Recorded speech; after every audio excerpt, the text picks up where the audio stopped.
This is Black Unbounded, the place where silence is shattered, where the overlooked rise to center stage, and where the world learns that the ones dismissed as invisible are often the very ones who carry the light that changes everything. Demetrius, they never called him by name, because names meant recognition, and recognition meant respect. And to people who brushed past him, respect was the one thing they believed he didn't deserve. They saw only the mop, the bucket, the bent posture of a man pushing his cart down the gleaming corridors of towers that touched the Los Angeles sky. And in those marble-clad lobbies where fortunes were exchanged and gnawed and power shifted with the flick of a signature, Demetrius was the shadow no one acknowledged, the ghost in a blue uniform who swept up the remnants of their ambition, spilled coffee, shredded contracts, broken glass from parties that stretched until dawn, and every time he bent down to pick up the pieces, they saw him as less. But what they didn't know was that Demetrius had already been building something greater than any of their illusions. And one day, that mop would no longer be the tool in his hands. The blueprint would be... He was born in the south side of Chicago, in a one-bedroom apartment where the walls were thin and the nights were long, where a single mother named Lorraine worked 2 jobs, sometimes 3, to keep food on the table for him and his younger sister, Maya. And though poverty pressed against him like a constant storm, Lorraine raised her children with a ferocity that the world could not break. She told Demetrius stories of kings and inventors, of Harriet and Malcolm, of Frederick who wrote, himself into freedom, and Madame C.J. who turned vision into empire, and in those dimly lit rooms lit by the orange glow of street lamps, Demetrius's imagination took flight, sketching on scraps of notebook paper ideas he could not yet name, bridges, engines, buildings that could hold the weight of hope itself. At school, teachers often overlooked him. They saw a quiet boy who blended into the back of the classroom, and some even said the words his mother would later overhear on parent-teacher nights. He's a good kid, but maybe not cut out for the advanced stuff. Maybe he should stick to basics, keep his head down, find something simple. But Demetrius never believed their ceilings.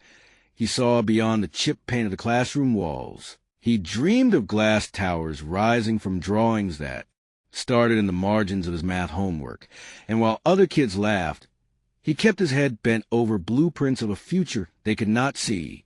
By the time he turned 18, reality struck with the force of a hammer. College acceptance letters arrived, but with them came the cruel truth of tuition bills larger than his mother's entire yearly salary. Scholarships slipped through his fingers like smoke, and though he had the brains, he didn't yet have connections.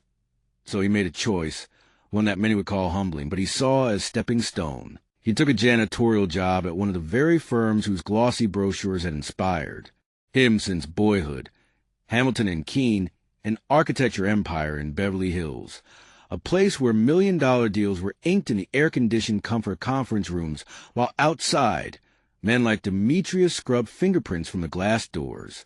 Day after day, he walked those marble foyers, sneakers squeaking softly against polished floors, and the executives never asked his name, never looked at the face beneath the brim of his cap.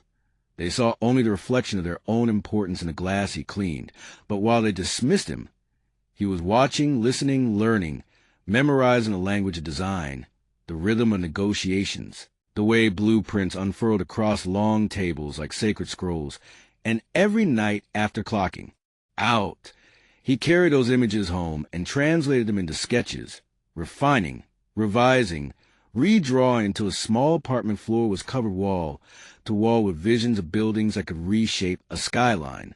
Years passed, and whispers spread in the office corridors, not about him, but about the projects that mysteriously solved themselves, about design flaws that suddenly vanished after a janitor's late-night shift, about stacks of misfiled drawings corrected before anyone noticed.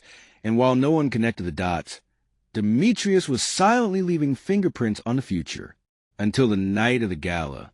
It was a fundraiser in the Beverly Hills mansion, chandeliers glittering like constellations, champagne flutes clinking, the air thick with perfume and power, gowns sweeping across marble floors as the elite of Los Angeles gathered to toast themselves. And in the corner of that opulent foyer, a young black man in simple sneakers stood holding a folder too worn for such a gilded place, his presence so out of rhythm with the scene that guests brushed past him without a glance. some with a curl of the lip, others with a laugh half hidden behind jeweled fingers. To them he was invisible, a mistake in the choreography of their evening, until the moment the program shifted and a voice called his name, not with mockery but with reverence. And now, we invite Mr. Demetrius Cole to stage. The room stilled as he walked forward, each step echoing louder than the last. And when he reached the stage, he did not stand alone, for waiting there was General Marcus Caldwell, a man whose name carried weight in both Washington and Wall Street, a decorated strategist known for precision and power. And as Demetrius extended his hand, the general did not just shake it, he embraced him, pulling him into a full embrace before turning to the stunned audience and declaring, "This man holds a vision that will define the next century of architecture and innovation, and I stand with him." The silence was thunderous, then fractured into gasps, whispers, and dropped glasses, because in that moment, the janitor they'd ignored revealed himself as the architect whose blueprints had just secured a government contract larger than anything Hamilton and Keene had ever dreamed, a deal that Demetrius himself had been orchestrating in silence with the general's mentorship, the culmination of years of unseen labor, midnight study, and faith unbroken by disdain. They laughed when the black janitor entered the meeting, but they were not laughing now, not as the blueprints unfurled on the screen behind him, intricate designs of sustainable housing, towering hospitals, and community centers that would rise not just in Beverly Hills, but in neighborhoods like the one where he was born, places forgotten by the powerful until now, places Demetrius would rebuild with his own hands guiding the vision.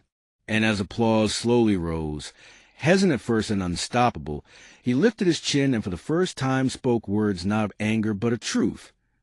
Respect isn't something you give when you think someone has earned it.